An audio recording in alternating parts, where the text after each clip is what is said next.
Please take your places. And Commissioner Perry, would you lead us in the pledge? Gentlemen, remove your hats, please. I pledge allegiance to the flag of the United States of America and to the republic for which it stands, one nation, under God, indivisible, with liberty and justice for all. Commissioner Taylor, would you lead us in a prayer, please? Please join me by bowing your head. And we pray to our Lord that He bless this day and bless this commission, that we make the proper decisions that affect the lives of all the people in our county. Guide us to make the right choices. We ask your blessings for all the people in this county. We pray in our Lord's name. Amen. Amen.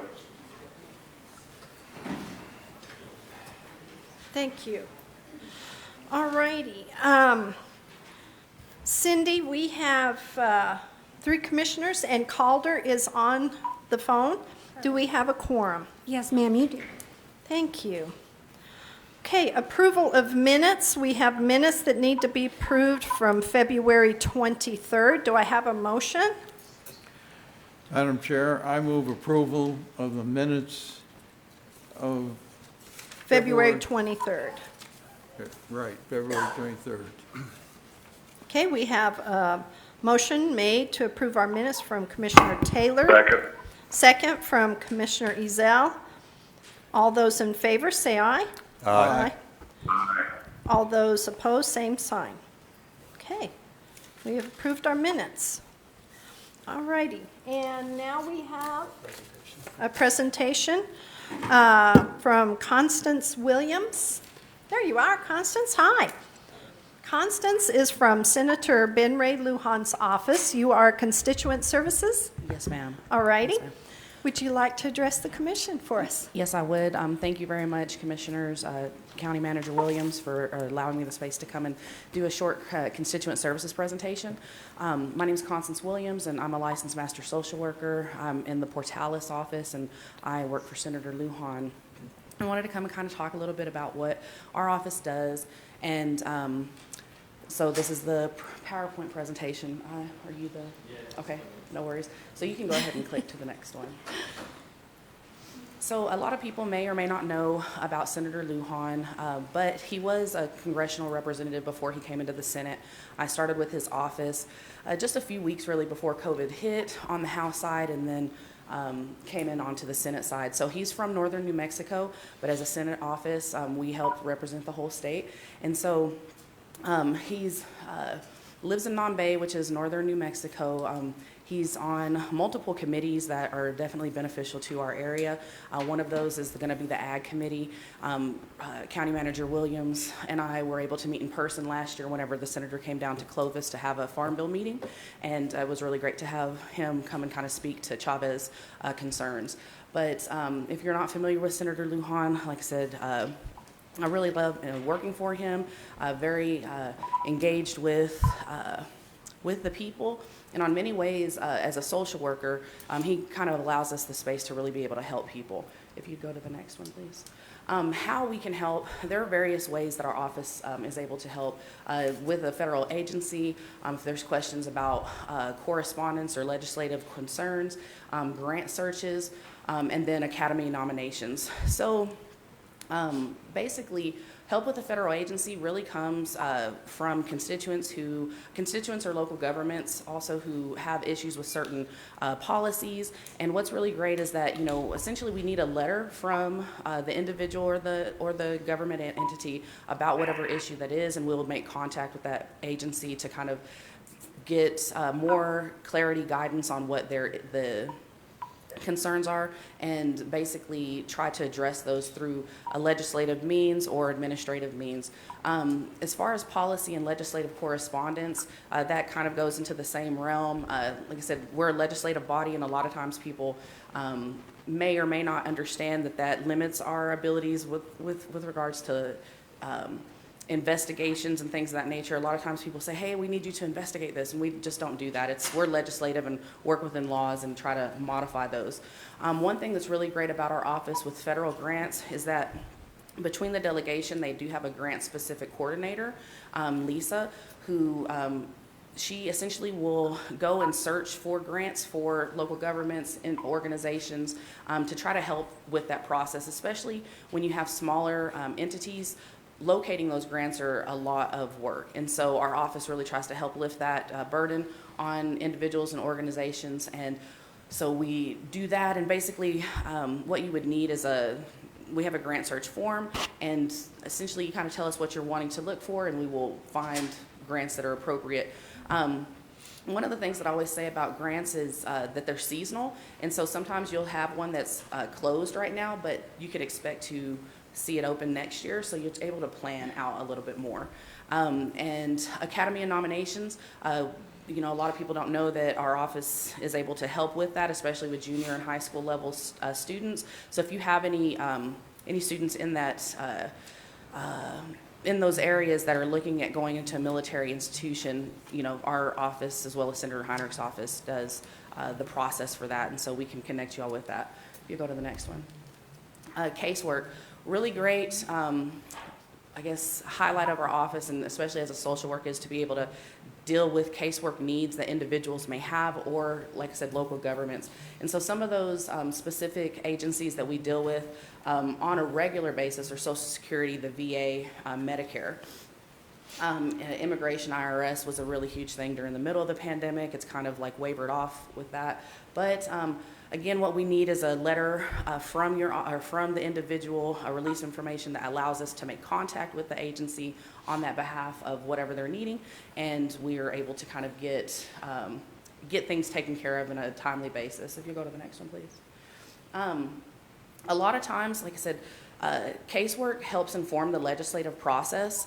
There are times, like specifically with our office, that we ultimately kind of try to track how we're getting, like what we're getting contacted on, like if it's VA issues, if it's going to be IRS issues, and we kind of try to gather themes, like, and we have casework call every Friday with each other, kind of talk about similarities in cases, so that if we see that there's a larger issue going on, we make contact with the agency to try to address that, because it could be some systemic things, and a lot of times, like I said, we don't know about something until somebody comes to us and lets us know. So if you go to the next one. Social Security Administration, if you know anybody who's having a disability, or who has a disability case, it's been 18 months or it's been a long time since they've heard anything, let us know. We can make contact on that. A lot of times it is understaffing with some of these agencies, and so being able to make contact on needs for constituents is really great. Social Security is very responsive, and there's kind of a process that if you're denied the first time, then it goes into disability determination services, which is another realm of Social Security. But yeah, that's one of the major agencies that we deal with on a regular basis. Go to the next one. The Department of VA, of Veterans Affairs, another significant federal agency that we deal with on a regular basis. One thing that I would like to point out is the PACT Act. I'm not sure if a lot of people are familiar with that, but it is legislation that was passed in August of last year. And it's really very, very important, especially for people who are veterans themselves, have family who are veterans. Basically, PACT Act stands for Promise to Address Comprehensive Toxins. And essentially, it's the federal government's commitment to address military soldiers who have, been exposed to toxins during their service. And so what's interesting about the PACT Act is that essentially prior to then, there were basically Agent Orange, Vietnam era. That was a major, I guess, technical obstacle that always happened whenever people would make a VA claim and then say, oh, well, you weren't in this specific service area. You weren't deployed to this part of the world where they had determined that Agent Orange was an issue. Well, post PACT Act, they are recognizing, like, hey, there were veterans who were exposed to Agent Orange throughout the whole Southeast Asian area. they're, throughout Europe. And so essentially what they're saying is that, hey, they've expanded the areas that people had traveled to that may have been exposed. They've also expanded the presumptive diseases that one may have received from that exposure. And so though basically they've expanded to like 20 presumptive diseases, which a lot of them are cancers. And so what it kind of simplifies is that if you had these certain cancers, then they're going to presume that your time in the military caused that. And so beyond that, there are ways that you can still claim, and like I said, it goes from Vietnam era forward through 9/11, where like I said, if you were in a hazardous conditions within your work and you have tinnitus, ringing in the ear, all of these different things are now going to be essentially kind of folded in. And so your abilities to claim on various issues has really expanded with the PACT Act. The thing that I really want people to recognize is that I have August 2023 on there. So basically it was passed in 2022, and they've given a year for people to send in their claims, and even if it takes 18 months for them to process it, they will go back to August of 2022 for that claim, instead of, if past August of 2023, if you do it September 1st, then they will just go back to September 1st of 2023 for that claim. So it's very, very important that any time before August, please go and submit a claim.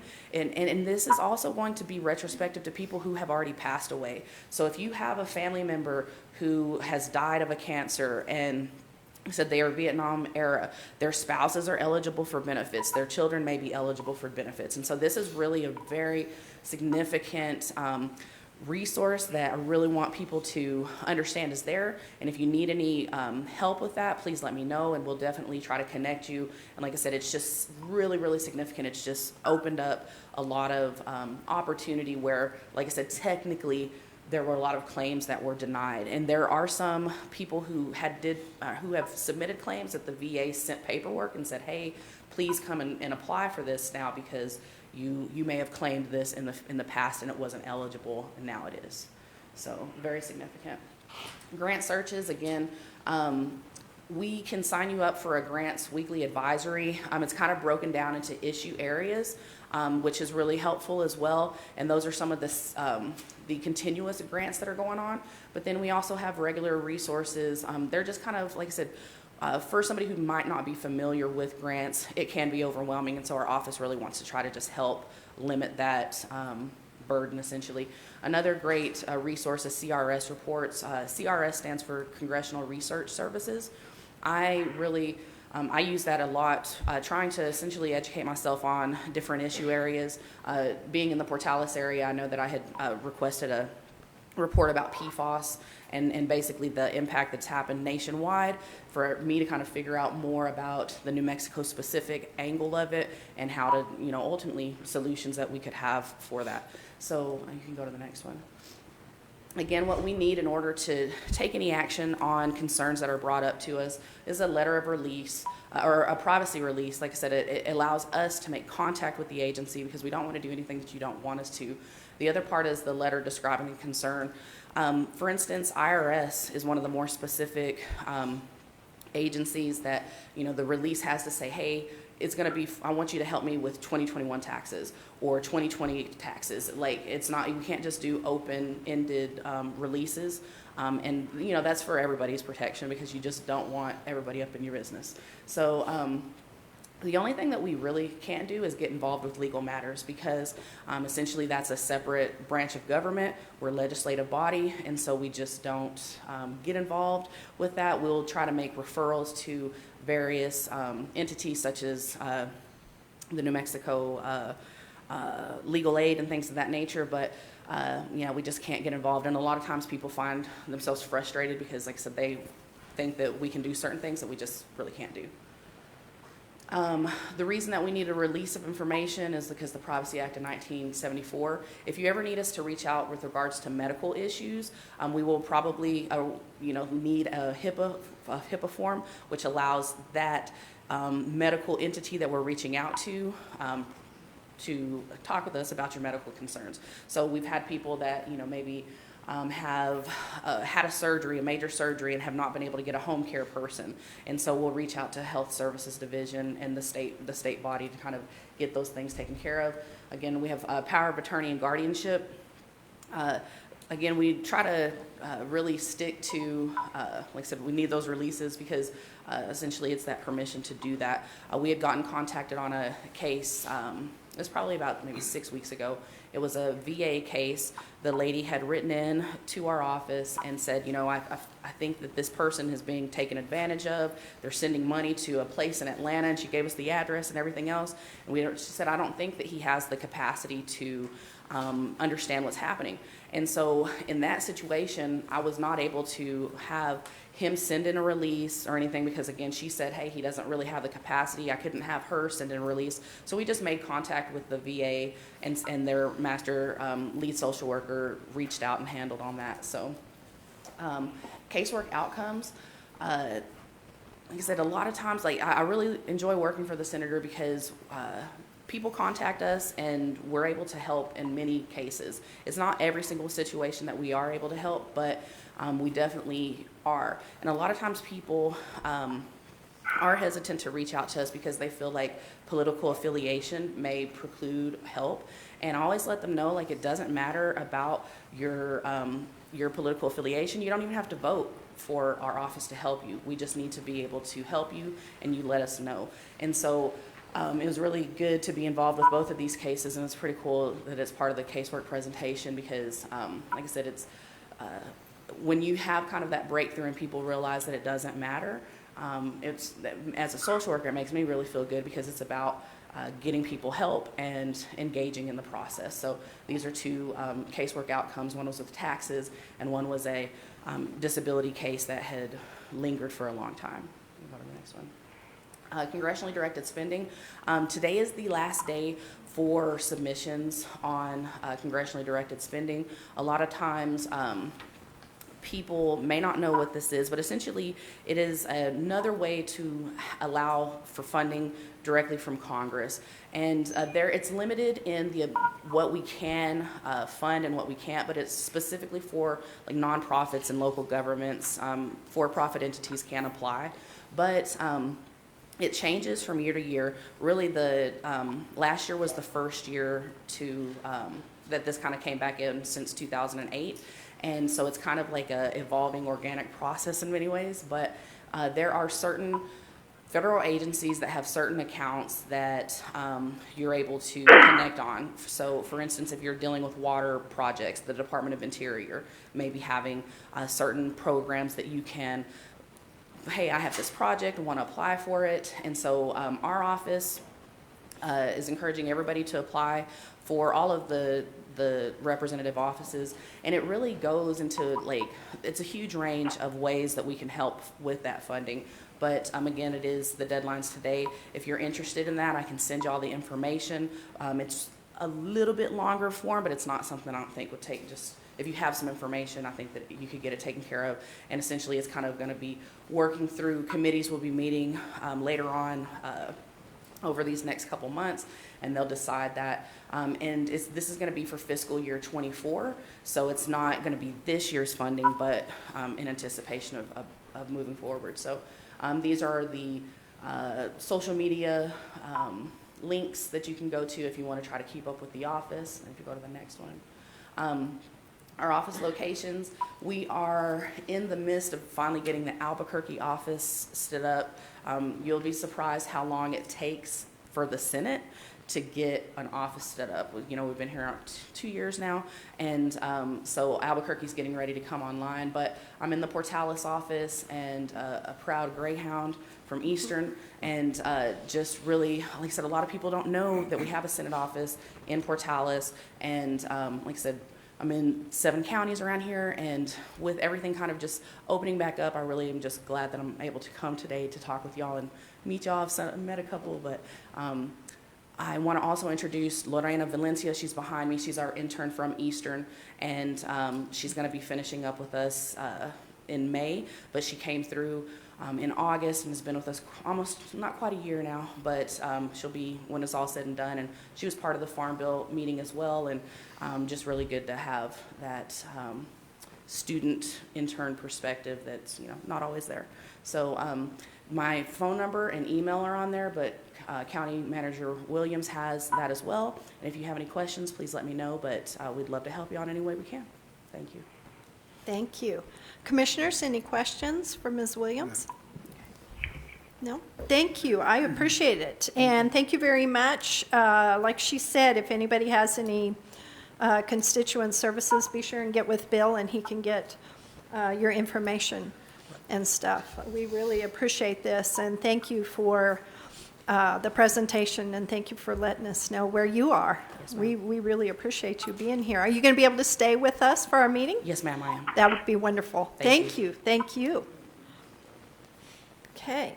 Now we will move on. Mike, would you like to give us an update on the EDC, please? Good morning, Commissioners. It's good to see all of you again this morning. Thanks for your work. Just a few updates. As you know, the United States Navy continues their training here in Roswell, and you've probably seen aircraft flying throughout the evenings sometimes. And Yes. as you know, they make a very large economic impact, excuse me, in Roswell, Chaves County. So we've hosted a couple receptions for them to thank them for them being here, because we want them to return. And the first group, we had over 100 young people. I would say kids, but kids are very young to me. But some very young aviators and from all over the country. And some have been here before and are anxious to return, especially as instructor pilots. So we have the last group here now, and we'll see them here for probably another week, almost 2 weeks. Just this week, we had our fourth hiring event. Co-hosted with the city of Roswell because they have the convention center, and which is really good because we hear often from employers that how difficult it is, and you know that too. You've heard those stories as well. But what's disappointing is the number of employers that actually participated this time was kind of low, about half what we normally saw. We saw about 20 employers. We generally average around 40 to 45 employers. However, we did have about 40 job seekers. We do a survey with employers as well, because we want to kind of gauge on how we're doing. And some of the things they mentioned were that they felt that that the job seekers were actually a cut above what they've seen in the past. They were more prepared. They had resumes. They dressed appropriately. Those kind of basic skills are really important. Of the employers, about 30% of them actually conducted interviews on site. 60% of employers attained some good hiring leads. And although many were not hired on the spot because they have background checks and other things they have to go through, they think that it turned out fine in their regard. I've always wondered whether we should continue these. Because it does take a lot of energy from our office with just 3 people to kind of make it happen. Actually, just 2, because I'm not usually doing that. But I will share with you that I think they're still useful. We're going to plan one in June. We did a lot of advertising, and when we asked the job seekers where they heard about the event, they said, well, pretty much Facebook and a little bit in the paper. So I think Lisa Dunlap wrote a good story about the hiring event. And we'll do it in June and see how it turns out. I just recently attended PB Expo in Florida. It's a trade show conference, and what exactly is it all about? It's about aviation. It's about, PB is parts-based, and it's all about aircraft parts business. I met with about 35 different companies, and out of the 35 companies, there were 2, maybe a third, pretty strong lead that I'll follow up on. So I make pretty pointed appointments with companies and, of course, talk to other folks as time allows, and we'll follow up with those, and hopefully we'll see something as a result, and that's why we do those. A couple updates on some projects that we've been working on. Project Stamper was a company that actually the CEO of the company came out here, did a site visit, liked what he saw. They are looking at other states. We weren't even on the radar. He found us. He himself, the CEO of it, and it's a publicly traded company. It's a big company out of California. A big job count number. At first, they talked about the workforce, the issues with workforce, but as we spoke with them about how we work towards creating that human enterprise, that pipeline of skilled talent, that didn't become the top subject anymore. It became about resources within the community. We took him out to the old bus plant, which we market extensively in everything we do, and he really, really liked it. And that's why he came out himself. His team really didn't want to come to New Mexico, and they were looking at other locations with more population density because of employees. But he was pretty excited about the bus plant. He even climbed onto the roof of the building, and I did as well, and because he wanted to see what it looked like, and it's in good shape. So anyway, they are looking at other states, and I've tried to reach out to them 2 or 3 times, and not had any responses. So I'm sure they're still doing their search. We'll let you know how that turns out. Another project called Project Store. It's another aviation company, and I think we're getting really close to the finish line on it. And as soon as we can share with you the information, I'd be happy to. But their job count is small numbers at first, but it'd be as high as 40 to 50 jobs. So I think we're in a good position to see that company land here in Roswell at the Air Center.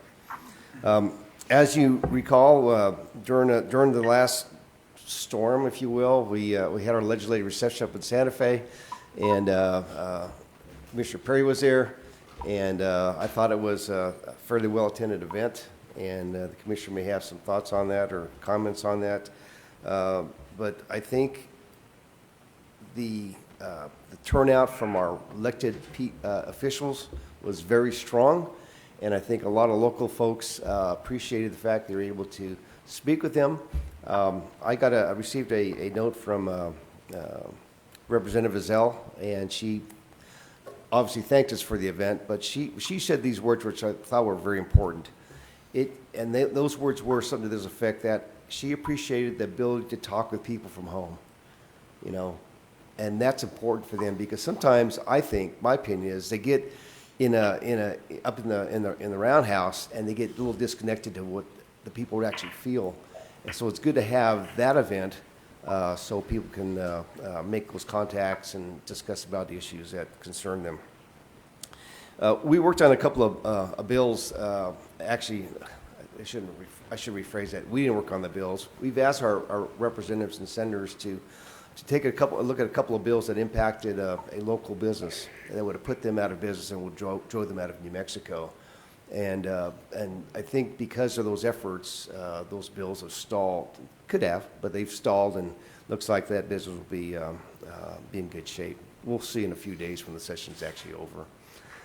And of course, a couple months ago, it might have been longer than that, we talked about medical malpractice, and our position on that as an EDC is that we support the reduction of the cap, because the impact for local physicians, especially in rural areas like Chaves County, and it was a tough deal, but it appears that is being moving forward to reduce the cap on House Bill. I think it's 453 or 463. I get my numbers mixed up a little bit, but hopefully that'll pass. I think the governor was even on the news of talking about supporting that bill, so hopefully that'll pass and help support that cap reduction to save those physicians from leaving Roswell, New Mexico. More importantly, helping us be able to recruit new physicians into the state, and especially in Chaves County. We did spend some time with Roswell High School students, the early college high school students out of the Easterns campus. They're aviation students, and they put up some presentations together for local aviation companies that we brought together, like Cavu and AirSail and so on, General Airframe and so on. And what was really important about that was the young people. It was very impressive. They gave great presentations to these companies, But the biggest piece was the companies gave the educators feedback on, these are the things we really need these students to learn about. You know, it's great to think that they need these things, but they need these other items to be really successful in a career in aviation. And what I saw, the great takeaway was those educators says, you know, we didn't know that. We can do that, and we'll move towards that. And I think that's really important. Oftentimes, I think the education community really believes they're doing the right things to teach young people, to guide them to life after high school. But sometimes, the way industry continues to move forward, that things change, and industry needs change. And sometimes the education community needs just to catch up. And I think events like that certainly help the students at the end of the day. And lastly, we are working with Roswell High School, the FAA folks, with an ag program, April-ish. Not sure what that's going to look like yet. We're still talking about that, but we're pretty excited about that as far as some emphasis in the agricultural area, ag science and mechanics and business and all those different pieces. We think that's really important for Chaves County. Well, that concludes my report for today. I stand for your questions and comments. Thank you, Mike. Commissioners, any questions for Mike? No, I would like to say that the event that you put on in Santa Fe was well received, and Mr. Williams and I had just come back from Washington, and it kind of dovetails in, the thanks to that kind of dovetails in to the previous presentation of, please extend our thanks to Mr. Lujan. He's the only one that met with Bill and I when we were up there in person, and we reached out to all of them, so that was nice. And then it was nice to come back home and get the same vibe, the same feeling, and it's neat that you guys can put that together so we can, if I remember right, it was mid-session, correct? Yes. And everybody still had pretty good energy, and it was good to get together. And it's funny that people from Roswell sometimes don't talk or communicate here, and then you go up there and everybody's in the same room. So a lot of things, the magic happens, so to speak. So appreciate you for putting that on. Well, it was great to see you and the county manager there, to especially flying all the way from the East Coast and driving up there to thank you for representing Chaves County. I think that's really important, and it's good for the people from this area to see you there. So thank you. It is. I'm glad Commissioner Perry and Bill got to go, because it is. I used to say the same thing in Santa Fe. Thank you for being up here, because we need some sanity up there. Mike, on the bus plant building, is it Plant 3, Plant 7? Or do you know which one? I'm unfamiliar with the numbers. I'm sorry. I worked out there. It's the old Plant 3, I believe Plant it's the 7. It's the old Plant. Millennium Transport Facility. But it's not the RTS, the Rapid Transport System was the later version, but I think it's the oldest building, is it?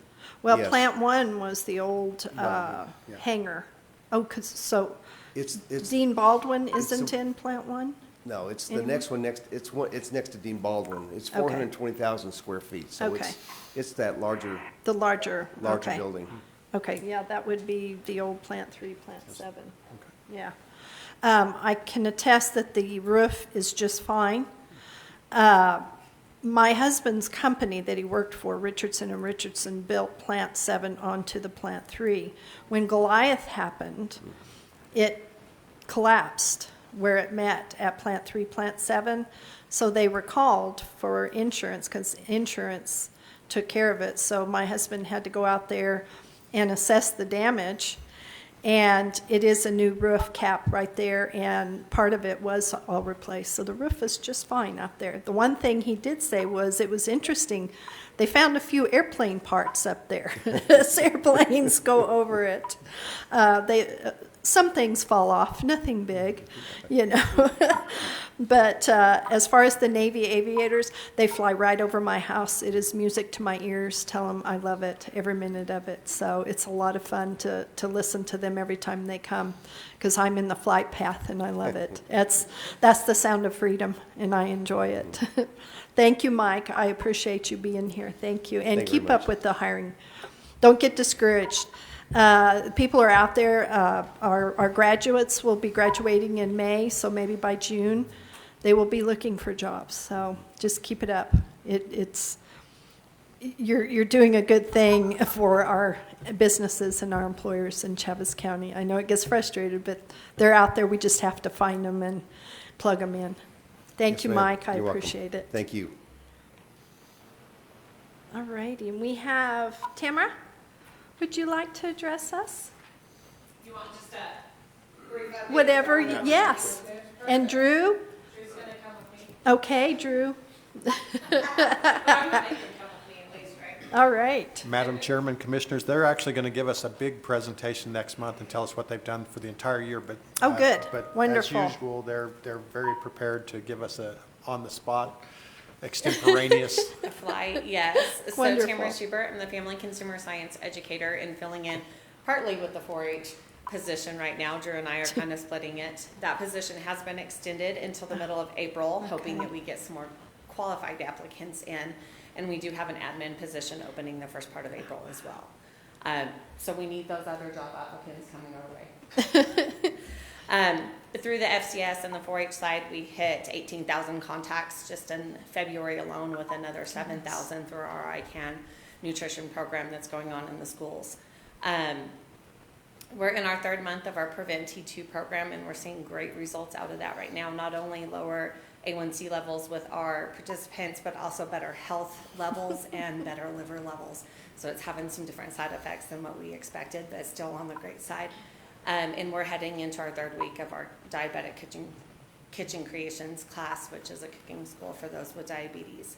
And I'm going to let Drew update you guys on what he's got going on, because he's got a lot. All right, we do have a lot going on.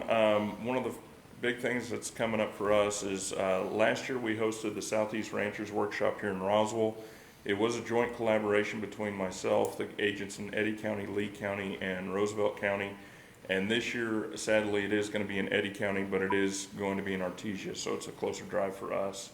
And so that will be March the 28th. And we've got a great lineup, we feel like, set up, bringing information to producers in the area. We're going to start off with a lot of the e-collars, or remote sensing collars, that are essentially virtual fences, very similar to your dog collars that you would have at your yard. It gives you a way to track where your livestock are within your ranch. It allows you to create fence lines remotely that are invisible fence lines within a ranch to promote a healthy grazing rotation within a ranch, where you wouldn't be able to put in a physical fence, or save you the cost on a physical fence. So it's technology that's growing, and so it's really interesting. So we're going to get the academic side as far as the research that's been going on, but also we have an individual who's actually been using it on a working ranch that's going to be talking about his experience with it. We're also going to have Greg Alpers there. He's going to talk about range and brush weed control and management, as we talked about the other day at the Lesser Prairie Chicken meeting. Mesquite is a big issue on the range. There's a lot of other weeds out there that are problematic. And so managing those is of the utmost importance to create a healthy range environment for not just the livestock, but the wildlife that's out there as well. And then updates to a lot of the agricultural antibiotics and vaccination requirements that are coming through. And so Dr. Wenzel from New Mexico State will be talking about that and a few other lineups. So if you're interested, please get with me. We can get you signed up and registered for that to be there. Again, that's March 28th. We've also restarted the Master Gardeners in Chaves County, and so they've become pretty active. We've got a host of volunteer projects that they've been working on, either presenting educational formats, or in the case of Keep Chaves County Beautiful, the Eastern New Mexico Fair recently was awarded. They're actually working on those projects over there to help beautify Eastern New Mexico State Fair. And so we've got a couple other projects. We're in talks with the zoo as well, so we hope that something comes from that as well. And so we've got a lot of different projects and a lot of different things that are going in the community right now that we're very excited about. And if you have any questions, don't hesitate to call the office. And we're always excited to interact with the people of Chaves County and help them in any way we can. Thank you. Any questions, commissioners? No, you're good? Thank you for the raised beds. I'm working on mine. I appreciate it. And composting class Saturday Yes, it's this Saturday at the library. at what time? So it'll be 10 o'clock. 10 o'clock? So Okay, the library opens right at 10, so usually the presentation starts about 10:05. okay. So that if you're there right at 10, that way you get in, get seated, and then, and that's actually going to be presented by Master Gardeners this week as well. Okay, good. I enjoyed the class. I did not get in on the diabetic kitchen class. I need to get on that because Brian said he's learned a lot. And you shouldn't have had those cookies there. They were really good. But yes, thank you very much. I appreciate it. I'm trying to get my composting working. I put in some celery the other day, celery tops, and my dog went over and took them. It's like, you don't like celery. Why are you eating my... So I have to kind of hide my composting so the dog doesn't get it. So you should be able to get some good ideas on how to do that. Good. Thank you. I appreciate it. I appreciate what you guys do. We really appreciate it. And we look forward to next month to hearing what you're doing. Thank you. All righty. Can we move on to our agenda now? Yes. All righty. Our first item is amendment number 1, agreement to A-22-003 between Chaves County and ASA Architects. That's correct. Madam Chairman, Commissioners, agenda item number 1 is for an amendment number 1 to agreement A-22-003 between Chaves County and ASA Architects. On April 17, 2022, the Chaves County Board of Commissioners awarded contract A-22-003 for design professional services of the Public Health Office to ASA Architects. The contract amendment number 1 to agreement A-22-003 addresses the revised compensation to ASA Architects in relation to the maximum allowable construction cost of the Public Health Office. If I could have just a second to explain kind of what this is. We entered into a standard AIA contract with the architect, and it's based on 8% of the maximum allowable construction cost. Initially, when we awarded the contract, we had the amount down as $2.7 million to build the public health department. And of course, I've reported to you in the past, and immediately after our first meeting, the architect came in and says that that cost is probably going to be more like $5.1 million. So the 8% is now based on $5.1 million plus the GRT. With construction cost continuing to rise, workforce issues, supply chain problems, all these things that are going on, we don't see that this cost of the construction could go down. And so we felt it was probably in the county's best interest to quickly go to the architect. We ran all this by Stan, and our legal department made sure that that's exactly what the contract said, that if it goes up, yes, we'll continue to pay more, even though the design complexity, none of that has changed. That's what the contract said.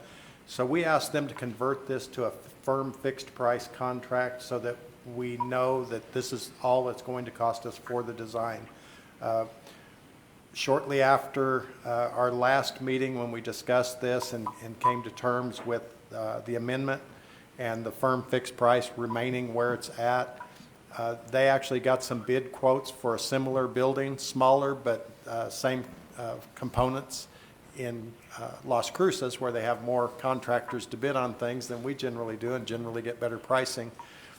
Their prices went from $417 a square foot, I think it was, to $525 a square foot for commercial property. We're basing this revised amount on $400 per square foot. So we think that we're probably saving the county a lot of money. We won't know until it's bid.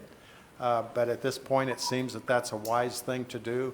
Typically, you see these contracts, and you know, from the time they start to design till they break ground or till they go out for bids and get started on the project, 12 to 18 months. And sometimes there's a slight increase, but it's not a big deal.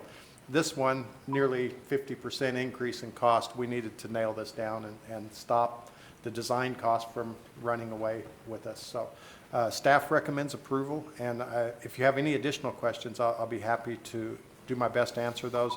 This work was primarily done by Anna Nieto, and Annabelle assisted us in getting this done. And of course, Stan on the legal side But we do recommend approval.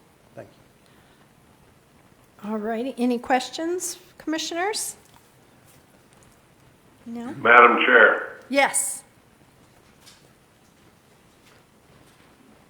the Yes. way I read it, this is a fixed fee. What if we build the thing for 4.6 million? Madam Chairman, Commissioner Ezell, if we were to build it for 4.6 million, there would be a rebate, a reimbursement to go into place.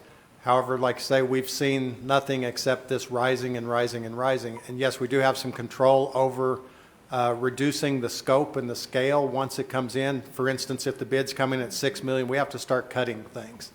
And to build the basic building that we need to build with no frills, which is we've been very cautious and careful with assuring that the building is just what they need.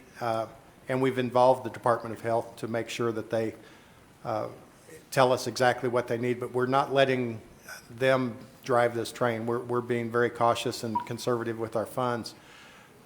So we don't see that it would ever come below that amount, although it is possible. We certainly don't know, and it's going to be several months before the bids come in. So we don't know if there would be a nosedive in cost. It could be a bad move, but we don't believe that that's the case. Thank you, Bill. Any further questions, commissioners? What is your pleasure? Madam Chairman, I move to approve Agreement A-22-003 between Chaves County and ASA Architects. Okay. I second that. Okay, I have a motion by Commissioner Taylor and a second by Commissioner Perry. Any further questions? All those approve, say aye. Aye. All those opposed, same sign. All righty, thank you. Okay, agenda item number 2. Madam Chairman, Commissioners, agenda item number 2 is Resolution R-23-006, opposing the implementation of the final rule to list the lesser prairie chicken. This resolution opposes implementation of the final rule by the U.S. Fish and Wildlife Service to list the lesser prairie chicken as endangered. This resolution asks that all available information first be taken into account and then properly used to determine the validity of all surveys, studies, and other information to arrive at a conclusion rather than making the narrative fit the desired outcome. And as you requested, I will go ahead and read Resolution R-23-006, opposing the listing of the lesser prairie chicken as an endangered species. Whereas the U.S. Fish and Wildlife Service, FWS, has issued the final rule to list the lesser prairie chicken, scientific name Tympanochus pallidi cinctus, as an endangered species. I actually practiced that. Whereas the listing of the lesser prairie chicken, LPC, as an endangered species will create a wide range of adverse effects upon communities, industries, and people who are located within, reside, ranch, farm, and use millions of acres of public and private lands identified as lesser prairie chicken habitat for a distinct population segment in the states of Colorado, Kansas, New Mexico, Oklahoma, and Texas, and whereas the proposed rule to list the lesser prairie chicken, LPC, and separate the population into 2 distinct population segments, DPS, fails to recognize that the historic range has always been geographically separated by distance and changes in weather that have been successfully accommodated by the LPC, and whereas the Fish and Wildlife Service has not demonstrated that there exist any genetic differences in the distinct population segment 1 or distinct population segment 2 that would hinder the lesser prairie chicken from existing in any environment across the entire range. And whereas the declaration of a southern distinct population segment and endangered status appear to be unfounded. The language describing critical habitat is vague, and the location of specific boundaries are not easily identifiable, potentially leading to subjective actions by the Fish and Wildlife Service. And Whereas biological surveys and studies that were contrary to the Fish and Wildlife Service narrative of population decreases in the lesser prairie chicken actually discovered there was an overall increase in the population of lesser prairie chicken from 1997 to 2012. And whereas the Fish and Wildlife Service seems to have arbitrarily and capriciously dismissed any studies which disagreed with their studies of population trends, levels of sustainability, species resiliency, and other factors which were used to designate the lesser prairie chicken as endangered. And whereas the loss of robust energy, agriculture, and utility employment sectors in the region will also adversely impact thousands of support jobs necessary to sustain the region's economic health and vitality. And whereas local industries and employment sectors are already actively taking actions to mitigate and protect wildlife and native species, including the lesser prairie chicken. And whereas the scope of protection offered by the Fish and Wildlife Service in listing the lesser prairie chicken as endangered is excessive and will result in harm to working families, local industries, and communities, as well as the state of New Mexico. Now, therefore, be it resolved by the Board of County Commissioners, Chaves County Board of Chaves County Commissioners, that they stand in opposition to the implementation of the final rule to list the lesser prairie chicken as an endangered species. Be it further resolved that the theory of two distinct population segments be reconsidered, taking all information into account and properly determining the validity of all surveys, studies, and other information to arrive at a conclusion rather than making the narrative fit the desired outcome. Passed and adopted this 16th day of March 2023, Board of Chaves County Commissioners. I stand for any questions. Thank you, Bill. Commissioners, any questions? I think this is a good resolution. And we need to go forward with this resolution because passing it and making it an endangered species is just detrimental to our area. Madam Chairman, Commissioner Taylor, we've had several meetings over the last several weeks. We've had meetings for years, since 2014, when the Chaves County Commission joined in the lawsuit and effectively removed the previous attempt at listing the lesser prairie chicken. It was proven by court that it shouldn't have been listed. And now, through cooperation of farmers, ranchers, people in business across the range, they've increased the numbers. The numbers have nearly doubled across the range, and so then they kind of pulled a fast one and called it a distinct population segment and put an arbitrary percentage. Well, the ones in the southern part where it's drier haven't increased as much as the ones in the northern part. In fact, there are areas in the north where you can still hunt lesser prairie chicken. So there are some large numbers, but they instead said because of the drought conditions, your numbers are lower, so we're going to call that a distinct population segment 2, even though it's the same animals, everything. And so we're going to consider it endangered in Texas, New Mexico, portions of Arizona, a little piece of Colorado.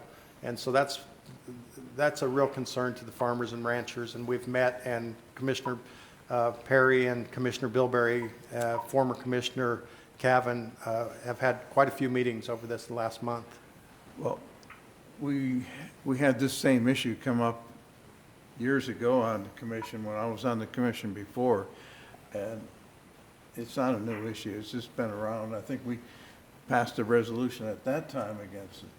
Yes, passed a resolution, joined in a lawsuit, and won that 12, lawsuit. 15 years ago. Yes, in 2014, yes, sir. Thank you. Any further questions? All righty, what is the pleasure? Yes, Madam Chairman, yes. I move approval of Resolution R-23006. Madam, I second that. Okay. I have a motion to approve by Commissioner Ezell and a second by Commissioner Perry. All those in favor say aye. Aye. Aye. All those no, by same sign? No? All righty, it approves. Bill, can we, once these are signed, will they be signed today, or when will we have this resolution available?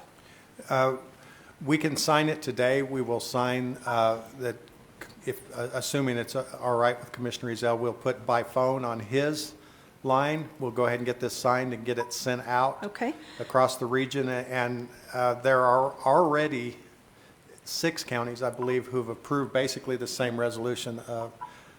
We had our first meeting, I think, on February the 25th with a large group of county managers. We had Lee, Eddy, Roosevelt, Curry, Quay, Chavis, and Otero counties all in that meeting. And they asked me to write this resolution, send it forward, and it's already, some version of the same resolution has already been approved by several counties. We had a meeting Tuesday that had at least 11 counties involved in it, and about 50, 60 people that came forward to listen to the Fish and Wildlife go ahead and give us a final talk about how they arrived at these conclusions. And so a lot has been going on this in the last month or so.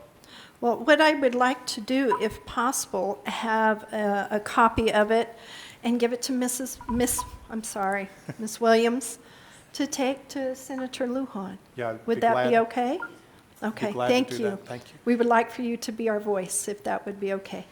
Thank you. And of course, we met with Senator Lujan right there Yes. in Clovis a few months ago. We had, that's kind of the heart of the area that's going to be drastically impacted by it. It's a large area of concern, but in that area, it's especially concerning because there are prairie chickens there, and it will stop production of food, fiber, minerals, anything that's in its way. And so we ask that he would support us in pulling back on this. Thank you. We appreciate it. Glad you're here. You're learning and we're learning together. Thank you. All righty. Thank you, Bill. Resolution R-23-007. I guess Mac is going to present this. Thank you, Mac. Good morning, Madam Chair, Commissioners. Agenda item 3 is Resolution R-23-007, reporting the 2023 Chaves County certified road mileage to NMDOT. As required by statute, we report annually the total number of certified miles to NMDOT. This report is for the purposes of funding county-maintained roads. The reported mileage for 2023 is 1,389.63 miles. Staff recommends approval, and I'll stand for any questions. Commissioners, any questions for Mac? Joe, do you know all 1,389.63 miles? Have you traveled? All righty. What is your pleasure, Commissioners? Madam Chairman, I move approval of Resolution R-23-007, reporting 2023 Chaves County certified road mileage to New Mexico Department of Transportation. Madam Chair. Second. Okay. Thank you. I have a motion to approve by Commissioner Taylor and a second by Commissioner Ezell. All those in favor, say aye. Aye. All those, thank you. All those no, say same sign. All righty, it approves. Thank you, Mac. Madam Chairman, Commissioners, we need to reschedule the July 2023 meeting of the Chaves County Board of Commissioners with your approval. In January, we had to schedule dates for the meeting approved for 2023. This request is for permission to reschedule July meeting from July 20th to July 27th. And the additional time is needed to finalize all necessary inputs after the end of the year reconciliations into the fiscal year 24 budget before final approval. We just don't have the time to get all that stuff accomplished prior to the July 20th date. So we're asking that you change the date to the July 27th, and the meeting would still begin at 9 a.m. The other meetings would remain unchanged. Staff recommends approval. Thank you. Any questions, Commissioners?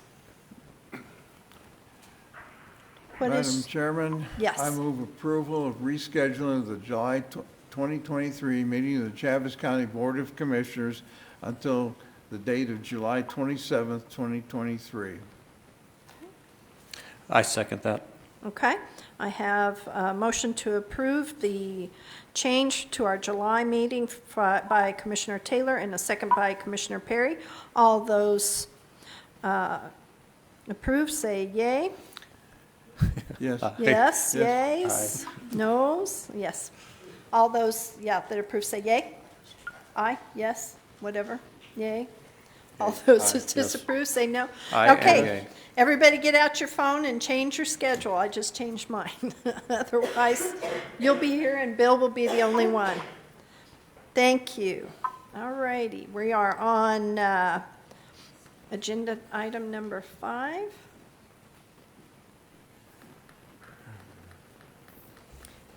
Good morning. Hello, how are you? Nervous. Oh, it's okay.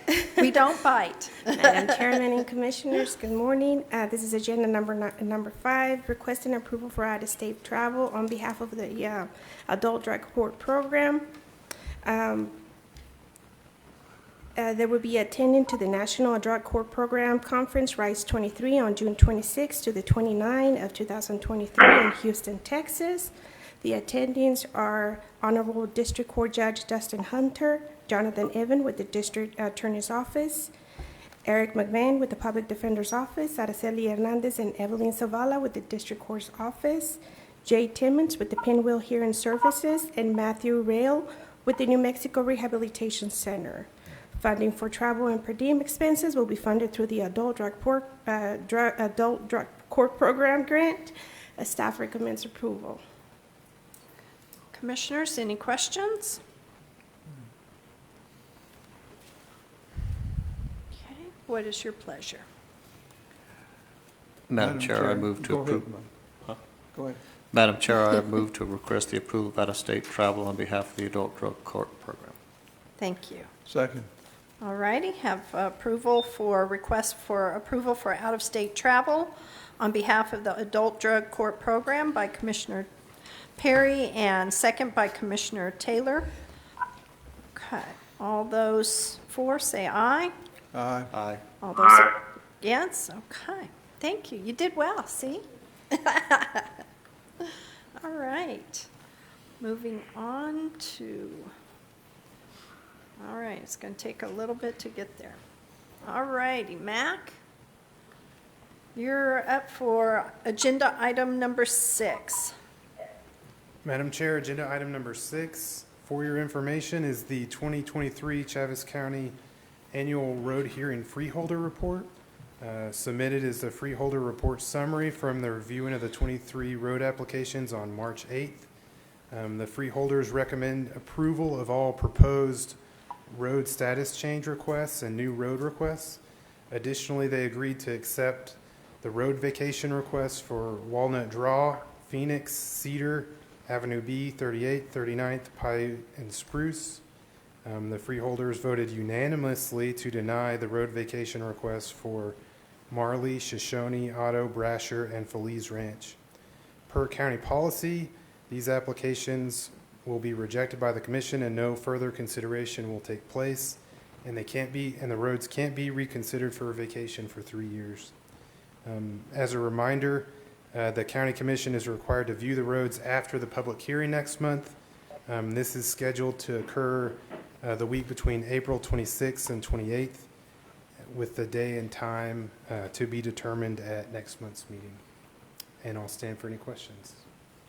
Commissioners, any questions for Mac? Mac, I do have a question. So the ones that were denied by the freeholders, we will not be looking at those, or will we still be looking at those when we go on our road hearing? That's correct. Per policy, we will no longer be considering those road vacation requests. Okay, so those that were denied by the freeholders, that's said and done? Yep. Okay, thank you, Mac. Madam Chairman, just a quick point of clarification. The freeholders don't actually deny the roads, but they look at our policy, and to vacate a road, you have to meet certain criteria, and they essentially look at our policy and say it meets the requirement to be vacated or does not meet the policy to be vacated, and in their opinion, it should be denied because of that. But they don't actually deny it themselves. That's Okay. it just doesn't meet the requirements to be considered. So Okay. I hope that makes Yes, sense. thank you. I appreciate it. So it looks like our job is going to be a little less, but we still need the same amount of snacks, Miss Rita. Mr. Matt, if I could, I remember reading these, but the Walnut Draw, the Phoenix, Cedar, those ones that are being approved, they're small amounts of roads, right? Like in the matter of thousands of feet, they're short. Walnut Draw is, I think, 2.5 miles long. Okay, And Phoenix is actually a chip sealed road. okay. That's about 1/2 mile. And then the other requests are for non-maintained roads. So as far as Walnut Draw, that 2.5 miles, is it touching any public properties, any public land? It does not. We verified that with our freeholders. Okay, thank you. Well, it actually does. So it goes through BLM, but the request was from the cattle guard, which is on private land, just past the BLM land. Okay, so the road where it's going to be vacated does not touch public Right. property. So the request was for the cattle guard to the ranch house, which was a segment that goes all across private property. Okay, thank you. Thank you. Any more questions, commissioners? All right, what is your pleasure? I believe there's no action required on us at this, No, it's just No. informational. Just information? Okay, Right. thank you. Thank you, Commissioner Taylor. All righty, we're on agenda item number 7. Good morning, Madam Chair, Commissioners. I'm here to talk to you about the summary report for the Law Enforcement Protection Fund, also known as LEPF. We're looking to get an approval of this application. The item summary basically shows that the Chaves County Sheriff's Office is going to be awarded $147,500 for the fiscal year of 2023-2024. This money will be used to purchase and/or fund the following items. Right now, we do pay for the canines, extra canine deputies, extra salary. Out of that, which is, I believe, $666 and some change, a total of $16,000 a year for the 2 deputies. Also, purchase of law enforcement apparatuses and equipment, including ammunition, targets, portable radio batteries, pepper spray, graphics for the new vehicles, flashlights, mobile radios, crime scene equipment, and firearms, light bars, and also for the computer systems that we're doing, the Microsoft Surface Pros or whatever computer we're using, the docking stations, for $110,000. And then expenses associated with the advanced training of deputies, that's the cost of registration, travel, and per diem for deputies to attend required advanced training for $21,500, which totals $147,500. And it goes into more detail on the back pages of this, but if you need that, I'll stand for questions, but staff does recommend approval for this LEPF fund. Okay, thank you, Mike. Commissioners, any questions? No questions, just a comment.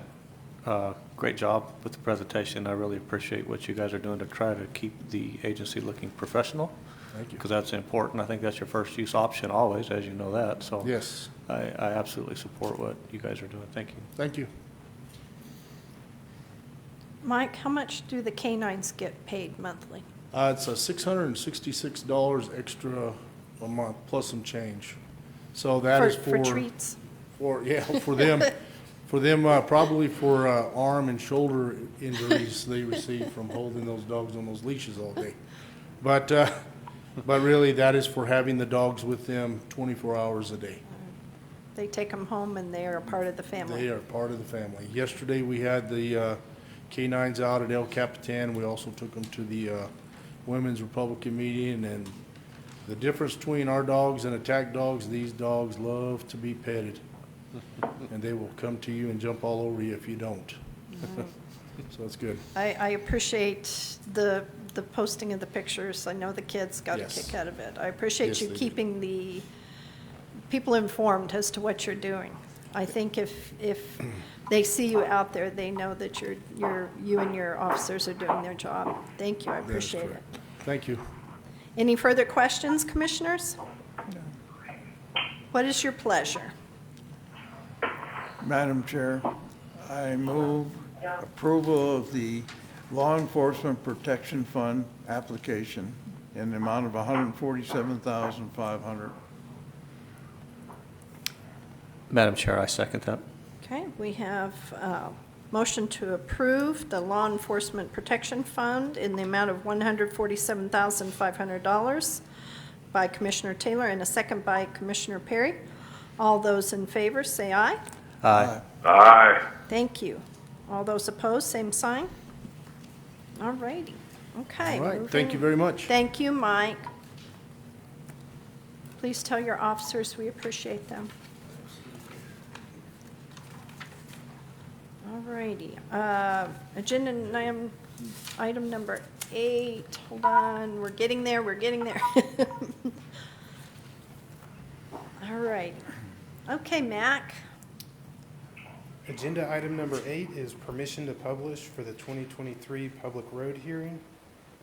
This request is to advertise for our road hearing at the regular meeting of our board scheduled to occur on April 14th.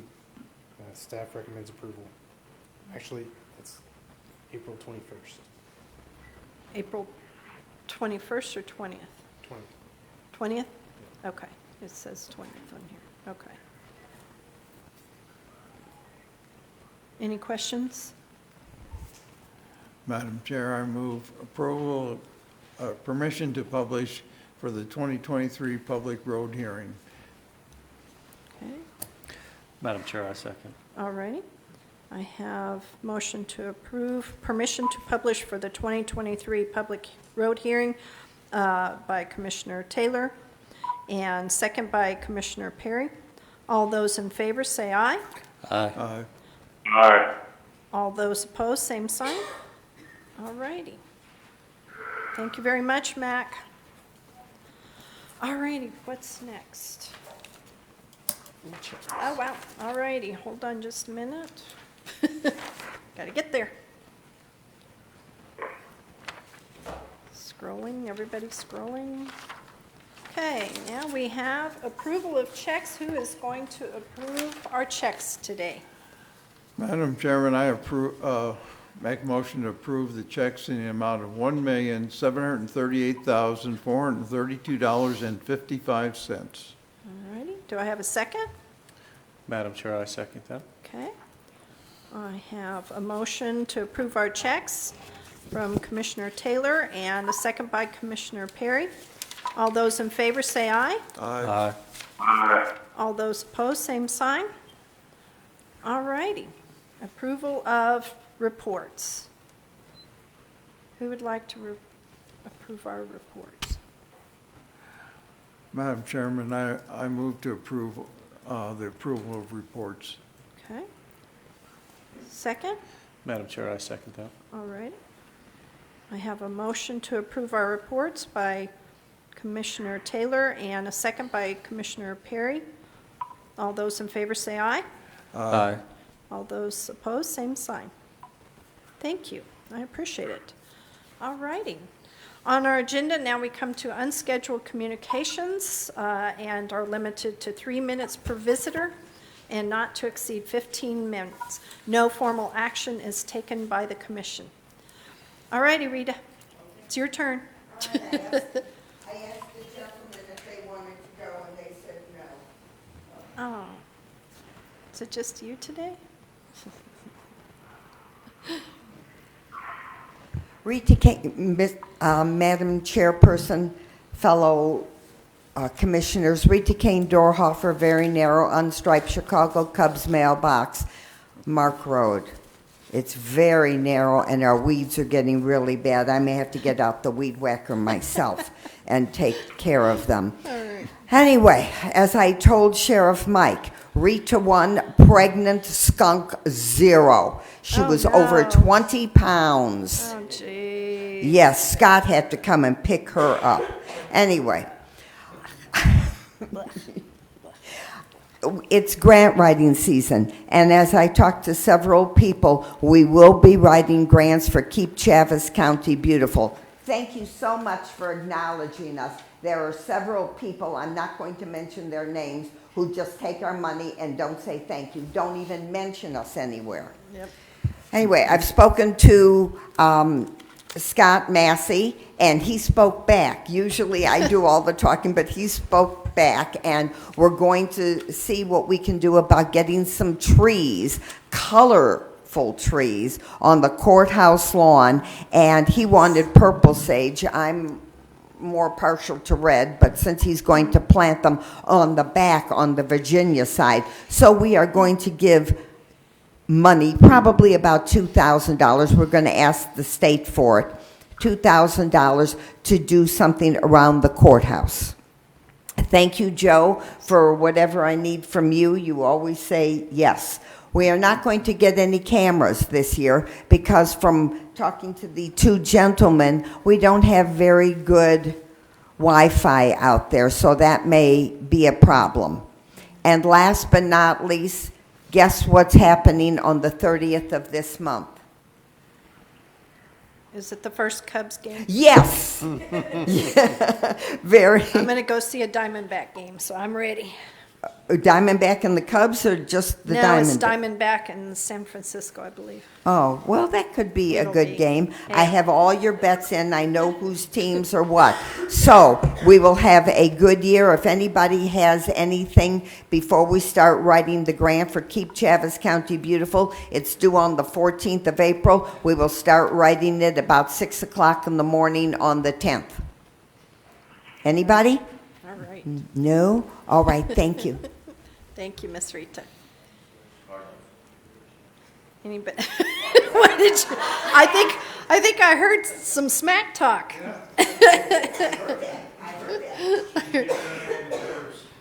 No, it's not the Bears season yet. Don't make me get out my She didn't hear you, Stan. I know. She did not hear you, Stan. Anybody else? I know about Stan. Good morning, I'm Neil Rowe, and I live at 10 Palacio Street. I'm going to update you real quick, and if you have any questions, fine. But it's something really important to my brother Adam and myself, and the population in Roswell, Chaves County, because it's involving the Civic Center, which is talking very seriously, and they've had Adam and me involved for a good month or two now. They're in favor of us all going back to the Civic Center to do caterings, is where I'm going. And we were there for years and years and years. It worked out very well. They tried an experiment with a contractor, which everybody I know in my industry that was in there, often like us, knew that would not work. There's just not enough banquets, not enough caterings, not enough conventions in our community to have full-time staff being paid. However, pandemic came, and that pretty much ended that idea. So we were all thinking maybe they'll go back to the way it was. Instead, the city said, well, we'll just do it ourselves. Well, I won't use any expletives, but I will tell you, we thought that was a very stupid idea compared to even the contractor. Why would the city get involved in doing large banquets? Lots of liquor is involved in some of those. When you've got 4 or 5 of us restaurant people that can do 500 or more. So when something like the Municipal League or the county, we've done both of those organizations more than once, we know how to do it and we'll get it done successfully. But the city did not do so well when they took it over. So that's where we are now. The majority of the council people and the mayor are in favor of it.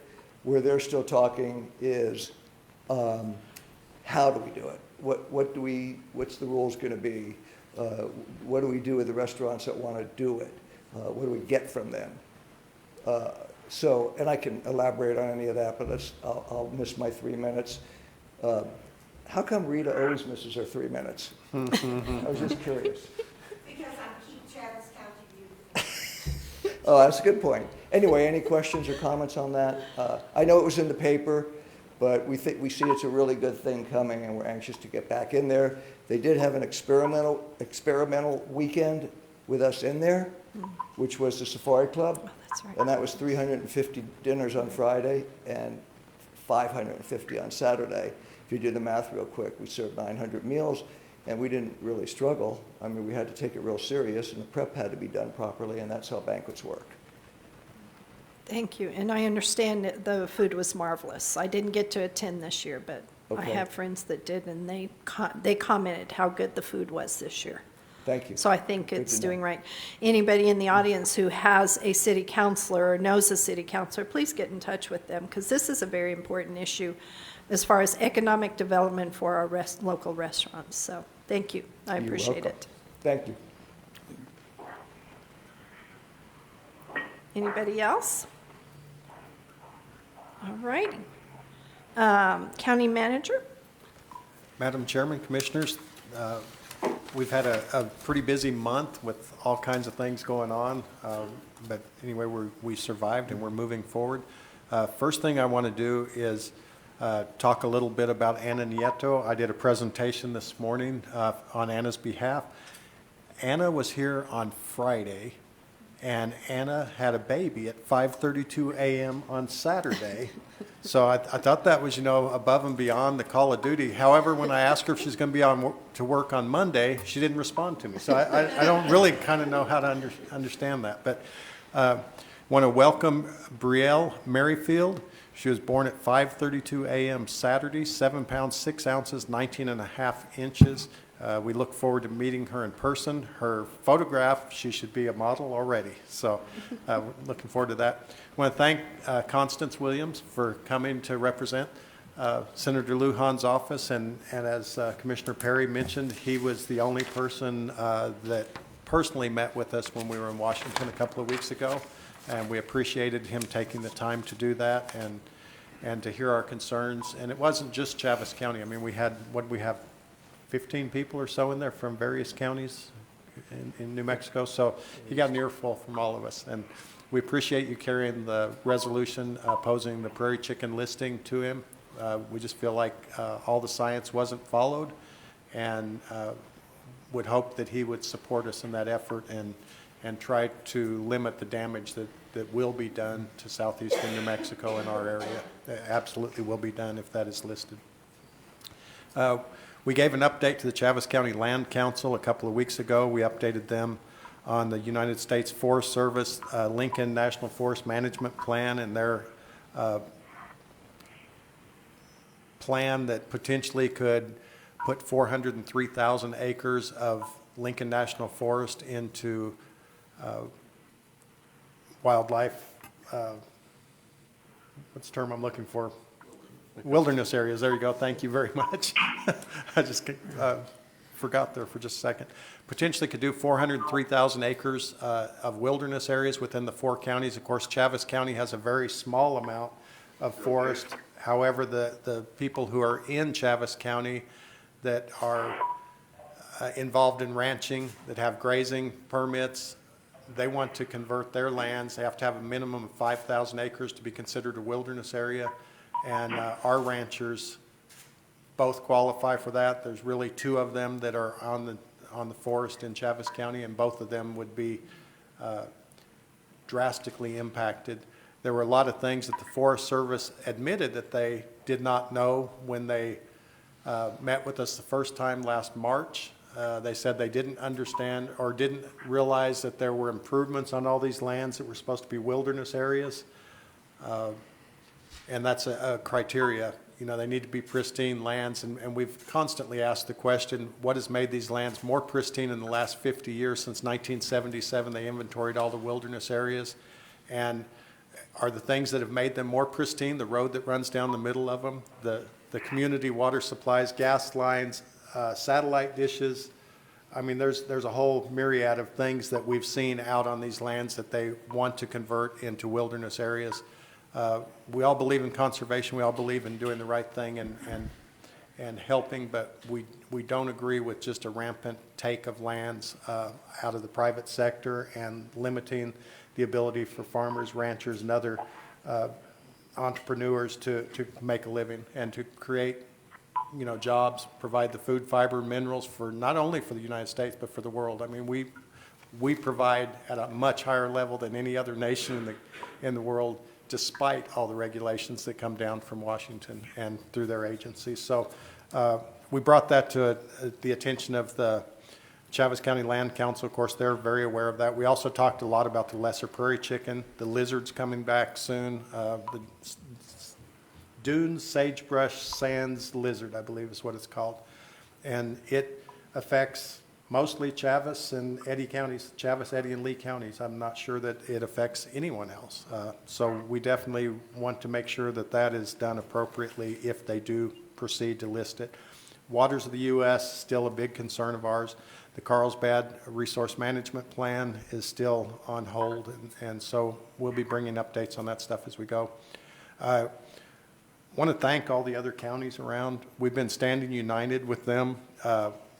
We've worked very closely in the last few months with many counties, but especially with Colfax, Union, Quay, Curry, Roosevelt, DeBaca, Lee, Eddy, Lincoln, Otero, and Harding counties. They are all thinking the same way we are, as are many other counties, but especially those counties have stepped forward, and we've all been working together on many things. In fact, we're hoping again to host the Forest Service, who refused to even talk to us for a year.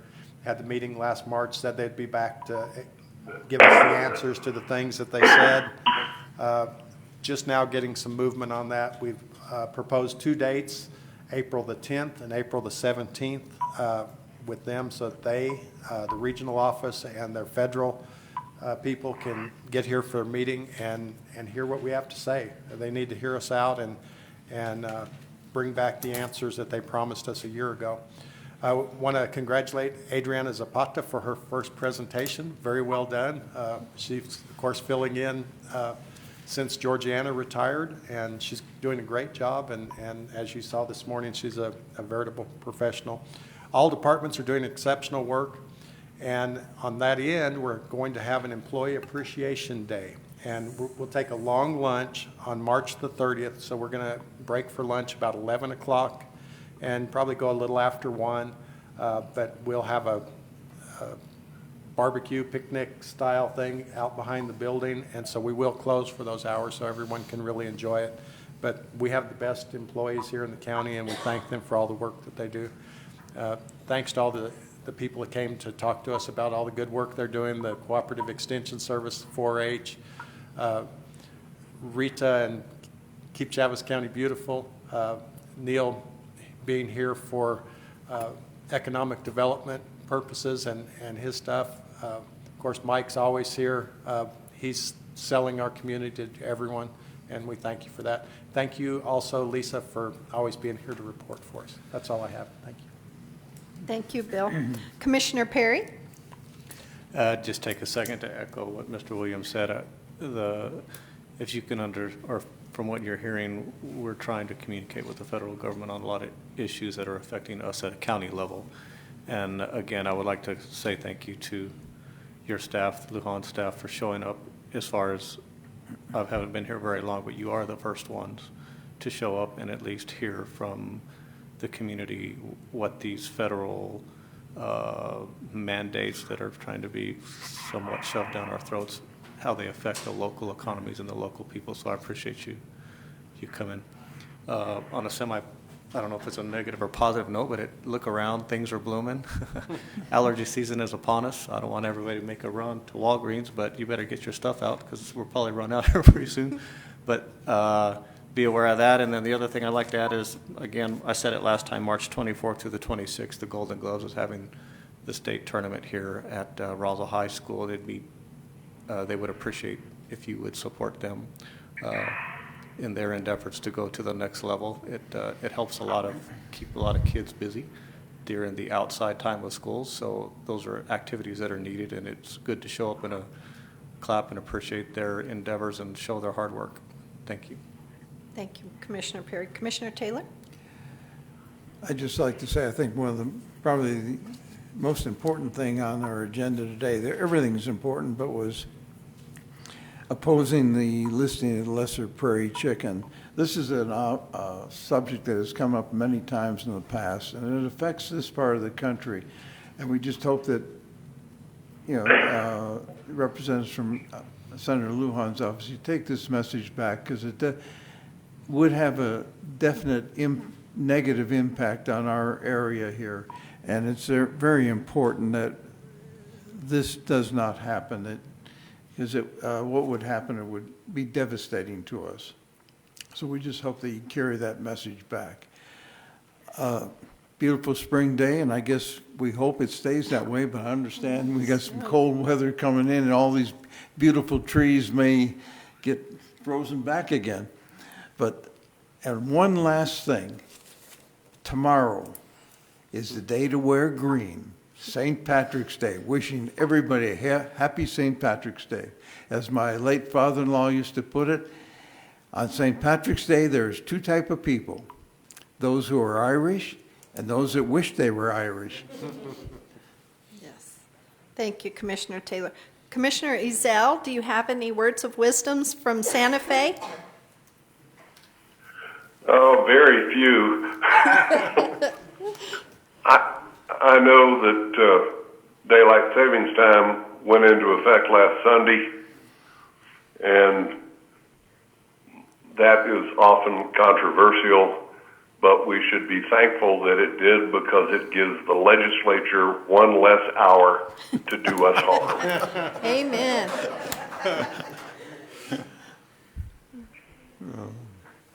Thank you. Is that all, Commissioner Ezell? That's all I have, All Madam righty. Chair.